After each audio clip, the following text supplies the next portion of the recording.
16 anos, é baleada após festa de Réveillon na região da Avenida Paulista. As motivações do crime estão sendo investigadas pela polícia. Explosão em casa no complexo do Alemão deixa 2 pessoas mortas e 12 feridas. A suspeita é que o local seria usado por traficantes de drogas. Papa Francisco pede desculpas por ter perdido a paciência com um fiel que puxou a mão dele. Cerca de 30 animais morrem por causa de incêndio em um zoológico na Alemanha. 4 apostas vão dividir o prêmio de mais de 300 milhões de reais da Mega da Virada. Ganhadores foram de São Paulo, Santa Catarina e Mato Grosso. Você fica agora com o programa Ponto a Ponto. Na sequência, eu volto com mais notícias. Até mais.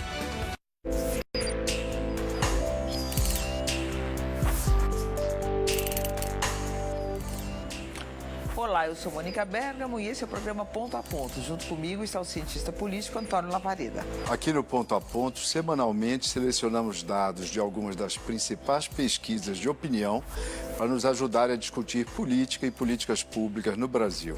E para falar sobre reforma tributária, o Ponto a Ponto recebe o economista Paulo Rabelo de Castro, ex-presidente do BNDES, entre várias outras coisas. Do IBGE. Eu sempre gosto de pontuar para equilibrar a história.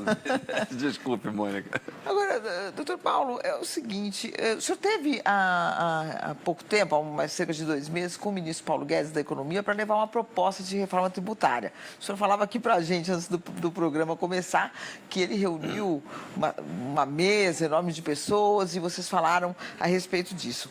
Em linhas gerais, quer dizer, a proposta do senhor, ela propõe que se troque o imposto, vários impostos sobre o faturamento das empresas por um imposto único, que eles sejam reunidos num único imposto. De consumo, né? Porque, consumo. Infelizmente, não será o único tributo do país. Claro, não vai ser até a gente gostaria. O imposto. Mas será no consumo no lugar de 6. Certo. Eu queria que o senhor detalhasse então isso é um pouco. bastante coisa já, em termos de simplificação. Né? A gente queria que o senhor detalhasse essa proposta. Que impostos que desapareceriam? Claro. Como é que seria o funcionamento desse imposto? E também como é que o ministro recebeu essa proposta? Sim, eu diria pelo fim que o ministro Paulo Guedes, que conhecemos desde os nossos tempos de alunos, ambos na Universidade de Chicago, me recebeu com muito carinho e provavelmente uniu já bastante gente para ouvir essa proposta que, eu diria, foi muito bem recebida. O que a gente não sabe até hoje é o quanto que isso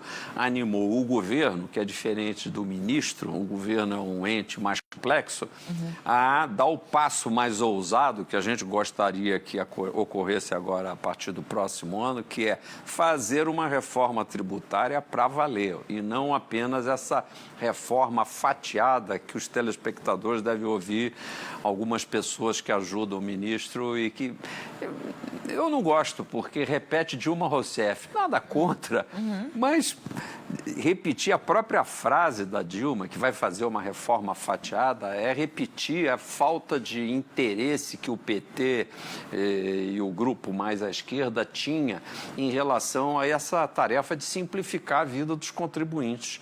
Então não tinha muito essa ideia, embora vários no governo do PT, inclusive o então secretário executivo do ministro Mandetta, que é o economista Bernard Api, muito capaz, competente, ele ficou tentando.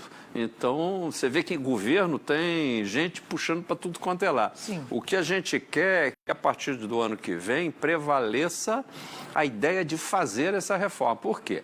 Aí, olhando o nosso amigo Antônio Lavareda, me lembro do Movimento Brasil Eficiente, que eu tenho que te explicar, Bergamo, é que albergou um dos esforços que o Instituto Atlântico, que essa é uma entidade permanente, já tinha desde o momento em que o movimento, como uma campanha, que foi com mais de 300 mil assinaturas no Brasil inteiro, se mobilizou com muitos políticos ajudando, entidades empresariais e um cientista político que então fez uma pesquisa para o movimento, foi o Antônio Lavareda, não lembra, Antônio? Lá para os anos de 2009. Estão fazendo, portanto, 10 anos, há uma década, nós estudamos esse problema profundamente, mas eu, particularmente, desde os anos 80, faço propostas que vinham sendo muito bem recepcionadas no antigo PFL, todas em que direção? Simplificar a estrutura tributária do país, não inventar moda, fazer o que países mais avançados fazem, que é ter um imposto de renda federal, ter um imposto de consumo, chame o nome que quiser, IVA, ou no caso agora está sendo batizado aqui de IBS, tudo bem, mas que seja um tributo de consumo só, ainda que com mais de uma alíquota, e depois os impostos que incidem sobre os vários tipos de propriedade, o IPTU sobre a propriedade urbana, o ITR propriedade rural, o IPVA sobre a propriedade de automóveis e mais algumas outras taxas. Mesmo assim é muita coisa, mas o âmago do que atrapalha hoje o país, os contribuintes, que pesa muito, é o fato de nós termos um tributo de consumo subdividido em PIS, que é sobrefaturamento, a COFINS, que é outro em sobrefaturamento, o IPI, que é um imposto colonial, é um imposto que tributa o fato de alguém industrializar alguma coisa. Já pensou isso? Não quer saber se o sujeito lucrou, se ele vendeu, se ele industrializou, manufaturou, tem que ser taxado. Isso é uma coisa que tem que desaparecer. O IPI, o ICMS com legislações diferentes em 27 estados, quer dizer, aí você praticamente tem que contar como 27 tributos diferentes, porque o teu contador tem que saber a legislação de cada um desses 27 estados. E, portanto, é todo um sistema muito ruim de tributar. A ideia é muito simples, pega o PIS, a COFINS, o IPI, o ICMS e agora também o ISS no nível municipal, o Imposto sobre Serviço, porque os municípios gostariam de entrar dentro de um único processo de arrecadação, e isso é possível. E aí esses 5 tributos podem se transformar num único. E se a gente ainda colocar, como a proposta nossa do Instituto Atlântico, colocar a contribuição social sobre o lucro líquido, que é também um contrabando em cima do imposto de renda das empresas, e jogar também para ser partilhada pelos estados e municípios como tributo de consumo, aí já serão 6 categorias inventadas no Brasil, na legislação brasileira, jabuticabas amargas, que vão ser resumidas num único tributo. Agora, para isso é preciso ter coragem, porque determinação, emenda constitucional, isso o Instituto Atlântico tem, é só entrar lá na página do Instituto. Agora, o que é preciso é coragem política. Muitas vezes a Receita Federal, às vezes, é muito conservadora, não vai dar certo. Sim. Há muita dúvida sobre detalhes. Nós precisamos vencer os detalhes, vencer as barreiras dos detalhes. Paulo, eu vou interromper aí a nossa conversa para projetarmos 2 telas com dados aí de pesquisas que vão ser interessantes aqui para a nossa reflexão.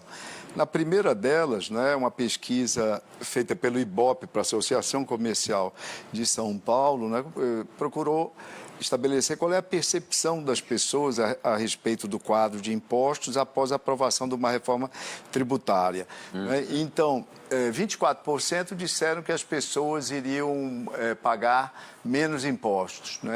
O valor dos impostos não se alteraria, poderia até ser majorados, e 41% aí tem que ter uma noção de que as pessoas poderão até pagar mais impostos. Ou seja, uma visão algo, digamos, pessimista a respeito. Então, na segunda tela, e eu queria ouvir sua opinião a respeito, a percepção sobre a economia após a aprovação da reforma tributária. Então, o gráfico nos mostra, na tela, que há uma percepção meio dividida. As pessoas não sabem ao certo. Uma parte acha que que essa reforma tributária vai impactar na economia, outra parte não tem muita certeza, etc. Esse quadro que está aí. Eu queria lhe fazer uma pergunta com base nisso, ou talvez 2 encadeadas. Primeiro, de fato, nós temos 4 projetos de reforma tributária.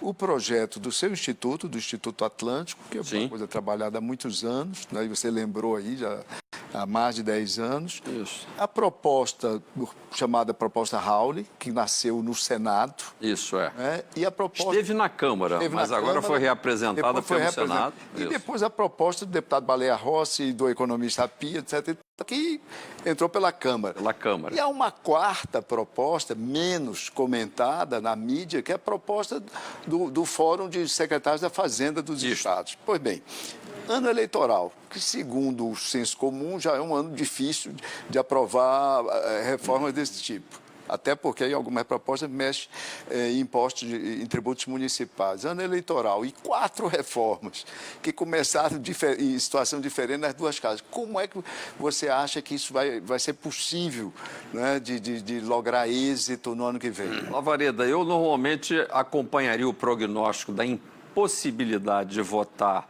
uma reforma tributária em ano eleitoral de eleições municipais em condições, vamos dizer, normais da política, mas as condições não estão normais para nosso benefício do contribuinte que nos assiste aqui.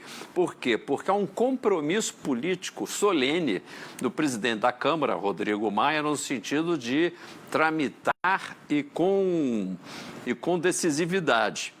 Eu vejo o Congresso inteiro mobilizado nessa direção, inclusive o presidente do Senado, Davi Alcolumbre, que fez tramitar pelo Senado uma proposta que não é muito diferente da do API, que tramita pela Câmara com assinatura do Baleia Rossi, e relatada por um deputado muito capaz, que é o Aguinaldo Ribeiro, não é? E agora, pelo que andei sabendo, vai se constituir uma comissão mista, Câmara-Senado, com os 2 nomes, Roberto Rocha, eventualmente, isso eu acho que ainda está meio especulativo, e Aguinaldo Ribeiro pelo lado da autoria, e mais todo o aparato de pessoas que estão dispostas a colaborar, entre os quais toda a equipe do Atlântico.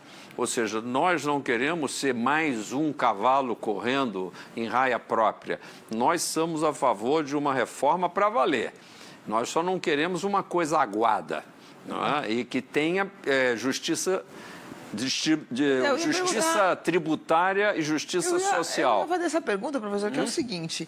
E aí, mais a dos secretários, eu quero só completar, porque é importante dizer que estive semana anterior a nosso programa aqui, lá na reunião do CONFAS, e eu diria, para meu agrado e muita surpresa favorável, encontramos muita sintonia desta proposta dos secretários com a proposta do Atlântico.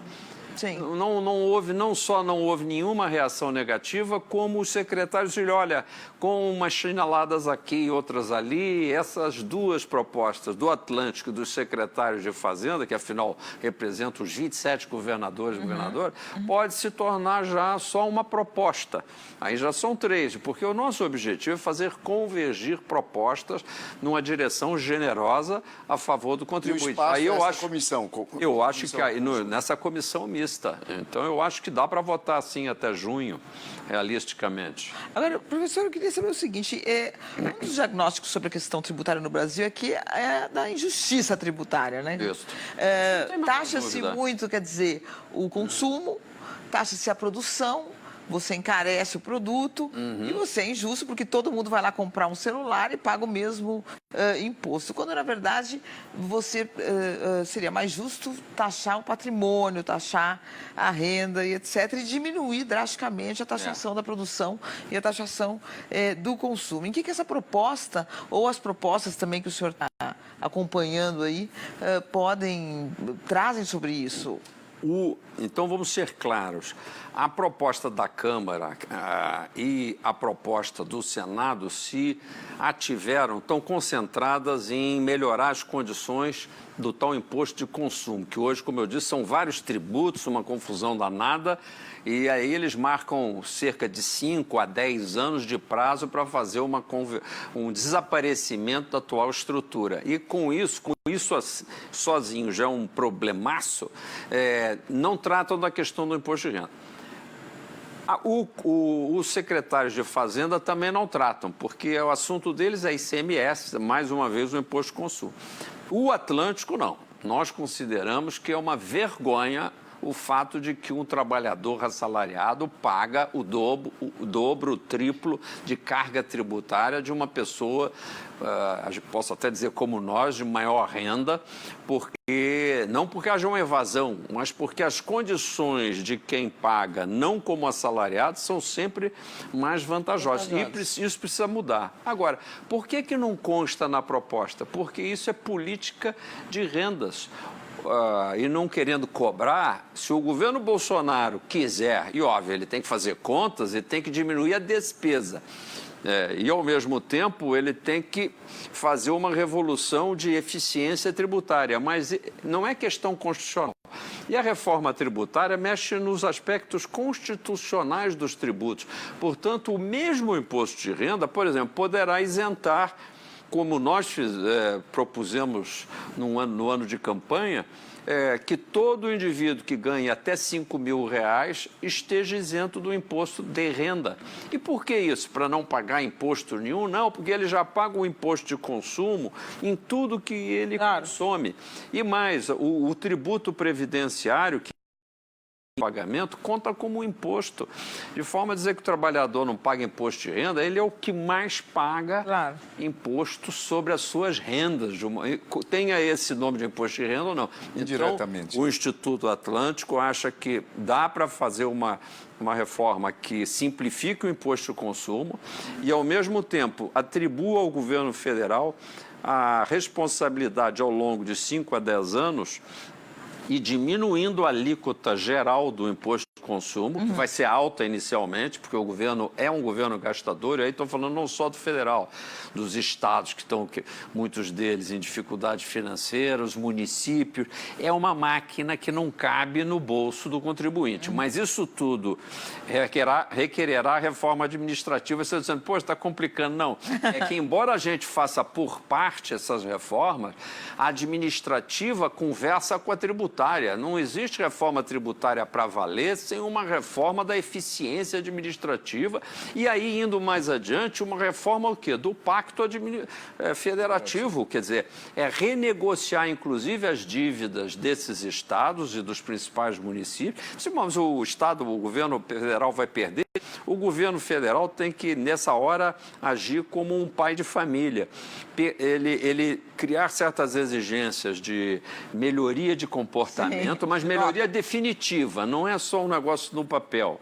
E ele fazer um divórcio como, às vezes, a gente faz com um filho de 21, 24 anos, ou até antes, quando você diz, amigo, agora você vai para a tua vida, você não cabe mais no meu bolso e daqui para frente eu te acompanho, te aplaudo, mas agora é com você. E eu acho que o governo federal também tem que preparar o cenário para isso. Portanto, aí vou repetir aqui, vou estressar. O governo federal não pode fazer reforma tributária fatiada, porque o por etapa já é o conjunto da previdenciária, tributária, administrativa, federativa, ou seja, a tributária tem que vir logo, porque ela é também parte de uma revolução maior. Agora, a vantagem é o seguinte, eu confio muito que o Brasil, não tem nada de errado com o Brasil. Hoje nós estamos numa condição ímpar, né, Lória? Ou seja, se essa administração tiver coragem de tocar para frente essas reformas, ninguém segura o Brasil. Ô Paulo, antes de projetarmos duas telas, que tem dados interessantes aí também para alimentar a nossa conversa, eu queria só esclarecer um ponto. No material, no PowerPoint do Instituto, aparece a proposta de redução da carga, de redução dos impostos sobre o consumo, IBS, né, de 29 para 25 ao longo de 10 anos, é isso? Conforme eu lhe disse... Reduzindo 0,4 por ano. Que é um esforço grande. Aparece também uma redução de exoneração da pessoa jurídica de 34, impostos sobre o lucro da pessoa jurídica, reduzindo de 34 para 24.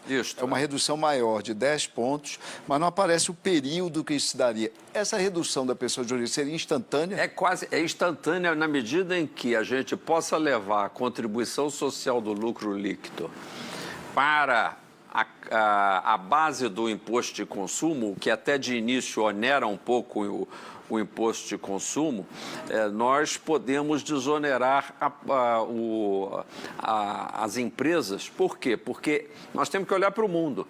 No mundo inteiro, Índia, Canadá, Austrália, estou citando países que são competitivos conosco, há uma desoneração, uma redução das alíquotas pagas pelas empresas. Ao mesmo tempo que precisamos olhar uma oneração e você, claro, vamos ter que fazer as pessoas mais abastadas, mais afluentes, mais ricas, pagarem competitivamente. O que é pagar competitivamente? Fazer uma conta certa e que paguem, no mínimo, a mesma percentagem que pagam assalariados. Sim, claro. É porque, disfarçadamente, cada um de nós que temos rendas de capital, pagamos menos. Então, por isso, uma outra tela da proposta do Atlântico pega os 20% de tributação sobre a folha de pagamento, que onera o setor trabalho, e joga no lucro operacional das empresas. Portanto, se de um lado ela diminui o lucro líquido para 24%, por outro lado haverá uma contribuição de 8% sobre a renda do capital. E isso vai para o INSS, de forma que na proposta do Instituto Atlântico, o que há? Muita arrumação, porque essa arrumação, como na casa, às vezes são os mesmos móveis, mas com uma arrumação diferente, parece uma casa nova. E a gente, eu acho que nesse sentido é uma proposta mais rica de possibilidades do que simplesmente, como as outras três propostas, tratar só do tributo do consumo e ficar ali. As pessoas vão se decepcionar muito, porque hoje você está olhando lá as telas, o que pensa o contribuinte? Na verdade, nada, não estou entendendo nada. Né? Então... A preocupação é se vai pagar mais ou menos imposto. Pagar menos. E se bobear, vão pagar mais. E nós vamos ver agora, nós vamos ver exatamente o que é que estão pensando em duas telas aí adiante. Né? Pesquisa da CNT, em relação à abrangência de uma reforma tributária, eu considero mais importante que ela. Né? Abrange impostos federais, estaduais e municipais. Está aí. Então, a visão do Instituto Atlântico, a população tem, né, coincidentemente, essa percepção. Sim. Que uma reforma tributária digna desse nome deve, né, atravessar os impostos, os tributos nas três esferas daí da nossa federação. Numa segunda tela, crença na aprovação de uma reforma tributária. E aí as pessoas estão tão otimistas quanto você, Paulo. 75, 3/4 da população, embora o assunto seja complexo, embora entendam que esses processos de reforma constitucional, esses processos são difíceis, são complexos, mas 3/4 concordo com isso. Eu queria lhe fazer duas perguntas que chamam a atenção, né, dos analistas, para assuntos que chamam a atenção. Primeiro, nós temos uma Zona Franca de Manaus. Como é que fica, na visão do Instituto Atlântico, na sua visão, né, situações como a da Zona Franca de Manaus? Temos lá, faturou 93 bilhões de reais ano passado, emprega 87 mil pessoas, é apontada como elemento importante para a preservação da floresta, ao mesmo tempo, digamos, represando uma mão de obra ali na região metropolitana, na Grande Manaus, etc. Como é que fica nesse quadro de uma reforma tributária abrangente? E a segunda coisa, guerra fiscal, apontada sempre como algo negativo, etc. 9 em cada 10 jornalistas. Mas, tome-se um exemplo. Pernambuco, esse ano, lá no sertão, conseguiu atrair um grupo espanhol para fazer a maior usina fotovoltaica, ou seja, energia limpa. Fazenda de energia. Uma fazenda de energia. Sem a possibilidade de incentivos fiscais, isso não ocorreria. Qual é a sua visão a respeito, a visão do Instituto? Não temos só uma visão, temos uma proposta objetiva que eu acho que é um pouco mais avançada, que é a criação de um operador nacional de distribuição de arrecadação, por onde esse único tributo do consumo, que é onde justamente se dão essas desonerações, a Zona Franca, já para citar no caso prático, ela vive do fato de que lá não se cobra o IPI que se cobra no resto do Brasil. Portanto, se o IPI acaba no dia seguinte o incentivo. Então, tem que haver uma compensação na hora de repartir a arrecadação, reproduzindo o quantitativo que seria devolvido para as empresas como se elas pagassem e no mesmo dia, no mesmo ato, tivessem restituído de volta. Como isso não pode ser prometido indefinidamente, eu acho que o meio termo justo seria repor, Mônica, pelo menos o quantitativo até a data da reforma, ou seja, anualmente, se existe um ganho tributário lá na Zona Franca da ordem de 8 bilhões, vamos supor, porque você citou aí tudo que ela produz, mas o ganho tributário ou o custo tributário vamos supor, de 8 bilhões. Ela não pode amanhã ter só 3 bilhões, ela tem que ter no mínimo esses 8 e mesmo assim ela vai ter com Zona Franca um desafio de, para a frente, ela ir se redefinindo como um mercado competitivo naquilo que ela pode fazer, mesmo sendo produtora longe dos mercados de consumo. E digo mais, sem a aprovação dos nossos irmãos amazonenses, devido à importância geoestratégica, geopolítica e ambiental, como você bem colocou, eu acho que não tem reforma. É preciso levar em conta os interesses da Zona Franca de Manaus e eu acho que a proposta, para ser muito sincero, que hoje tramita na Câmara e no Senado, eles simplesmente passaram por cima.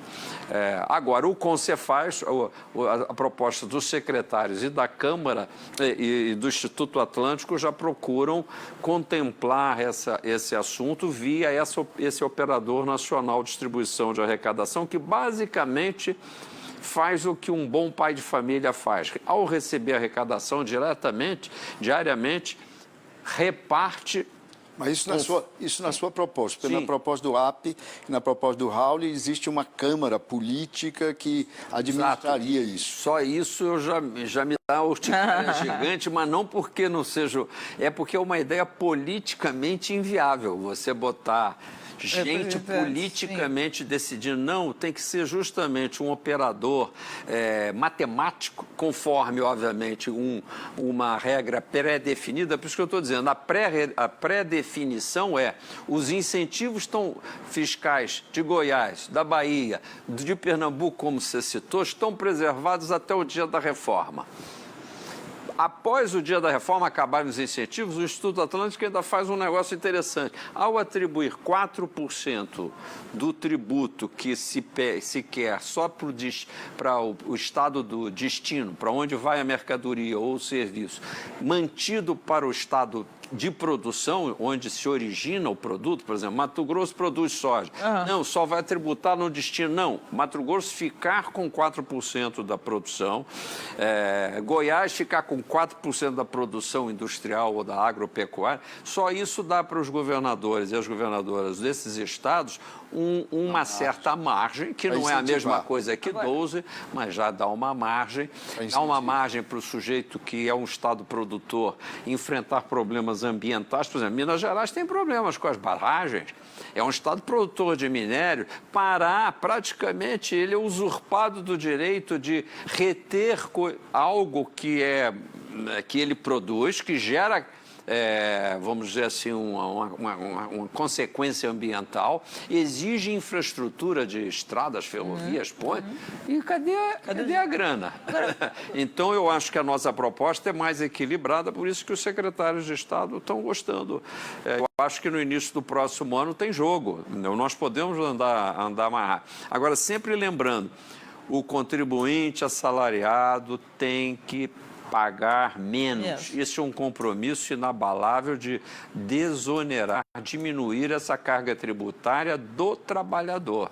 Né? Agora, doutor Paulo, a gente está se aproximando já um pouco, já para o meio, para o fim do programa. Eu queria...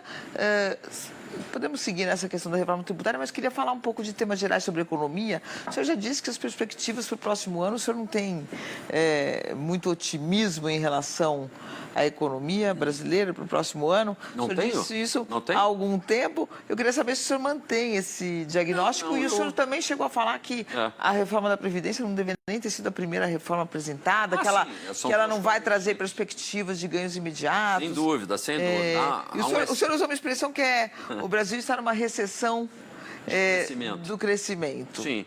Mas aí eu quero aproveitar a excelente oportunidade da tua provocação para, então, refrasear e, inclusive, explicar melhor o meu aparente pessimismo. Meu aparente pessimismo é gula por crescimento do Brasil. E, portanto, é um pessimismo relativo ao pouco que este governo ousa. E o desafio que eu faço ao ministro Paulo Guedes de ter conosco um debate para ousar mais. Nós estivemos com ele procurando provocá-lo e ao presidente Bolsonaro. O presidente Bolsonaro até agora, fora as diatribes, etc. e tal, e eu confio muito que ele é um homem ousado, a vida dele é de muita ousadia, ficou às vezes em minoria. Por que ele não ousa na economia? Porque não ousou nada. E é nesse sentido que eu diria que a reforma da Previdência, que é um capítulo da tributária, que a Previdência hoje é uma tributação. Então, eu diria que aí, Mônica, veio na frente do esforço que devia ser a reforma tributária. Que engraçado, a reforma tributária necessariamente puxaria a previdenciária, como agora estão falando de desonerar a folha. E, no entanto, nessa pressa toda, o que é que fizeram? Disseram que iam fazer uma previdência só, mas não fizeram, porque isso exigiria um conceito novo, que é uma previdência com uma questão gradual. Que o pecúlio fosse feito pelo próprio INSS, mas que gerasse, na realidade, um saldo patrimonial e, para isso, a privatização, você vai dizer, o que a privatização tem a ver com isso? A privatização tem que passar por esse processo de capitalização previdenciária, porque o grande credor da República, quem é? O trabalhador. Ou seja, antes... O senhor fala capitalização nos moldes chilenos, como defende? Não, nos moldes brasileiros, no molde como o Instituto Atlântico propugna, que é entregar o capital para quem é dono desse capital, que é o povo brasileiro. Porque, na realidade, veja bem, o governo não deve a Previdência. Você já é aposentada? Não, mas gostaria. Não, você contribui, teu empregador contribui, etc. Tal. Você tem ideia de quanto você já fez de pecúlio? Não precisa responder. Você não tem a mínima ideia. Que eu acabei de me aposentar, eu também não tinha a mínima ideia. E era mais de R$1 milhão, e muito mais do que isso. No entanto, o que a gente recebe não tem compatibilidade com o seu pecúlio. Sim. E o governo, quanto que ele tem? Vamos supor que você tenha já feito um acúmulo de R$600 mil, daria para comprar um pequeno apartamento, etc. Onde é que está esse dinheiro no governo? Não está em lugar nenhum. Mas, no entanto, o governo tem uma Petrobras que vale muitos bilhões, tem um sistema elétrico que vale, se devidamente avaliado, que está mal avaliado, muito mais bilhões. E esse dinheiro todo, ou as ações respectivas deveriam estar fazendo o lastro. Agora, e com isso, então não privatiza? Não. Na medida em que você tenha esse capital, ele vai ser gerenciado e até você aí vende parte de uma Petrobras. Aí esse assunto de você vender uma ação passa a deixar de ter o ranço de que eu vou vender para um sujeito que vai se beneficiar, como aconteceu muito na privatização passada. Por quê? Porque na medida em que já seja lastro dos trabalhadores que pagam a previdência, se eu vendo um capital previdenciário, esse dinheiro vai direto para o mesmo fundo, e o fundo continua tão rico quanto. Então, você tira a discussão ideológica da ideia de privatizar. Só as ações que estão lá, falo como ex-presidente do BNDES, no BNDES-Par, é uma coisa fantástica. Essas ações projetadas no tempo, e o próprio valor do BNDES vai para mais de 200 bilhões.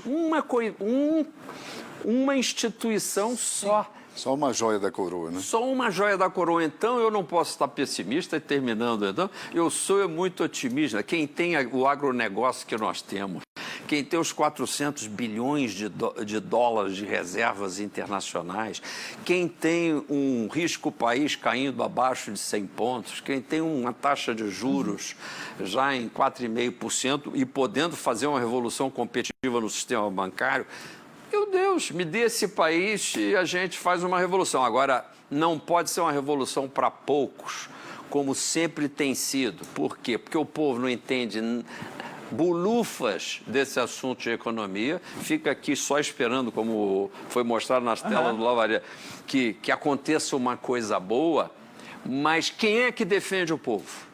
Quem é que defende os interesses e faz as contas para que o povo, na reforma da Previdência, eu não vi isso. Eu vi um papo de sacrifício. Sim. Concorda comigo? Para a maioria. Para a grandíssima geral, maioria foi não... um papo de sacrifício. A reforma tributária não pode vir agora com um sacrifício. O pessoal do serviço tem que pagar mais. Peraí, calma. Vamos botar para pagar mais quem de fato e demonstradamente pague menos, podendo pagar mais. Eu acho que aí é por aí. E no patrimônio também, como eu disse, o Brasil é um país rico. Portanto, eu não estou satisfeito com crescer o dobro de nada. O Brasil cresceu praticamente nada esse ano, porque se tirar o agronegócio, cresceu nada. E agora vai crescer o dobro de nada? Duas vezes nada é quase nada. Não, nós queremos é crescer 5%, 6%. Não tem esse papo de que daqui a 4, 5 anos é que vai ter resultado. O Brasil dá mais resultado, mais rápido, se a gente parar com o papo. Por isso que eu estou otimista. O Congresso está botando a bola para rolar no campo tributário e nós vamos ajudar. Professor, infelizmente a gente chegou ao fim do ponto a ponto. Queria agradecer muito a presença do senhor e convidá-lo para voltar mais vezes, porque esse assunto ainda vai Quantas vezes render. Vocês me convocaram. É um privilégio. O ponto a ponto é um dos foros qualificados de discussão e debate da televisão brasileira.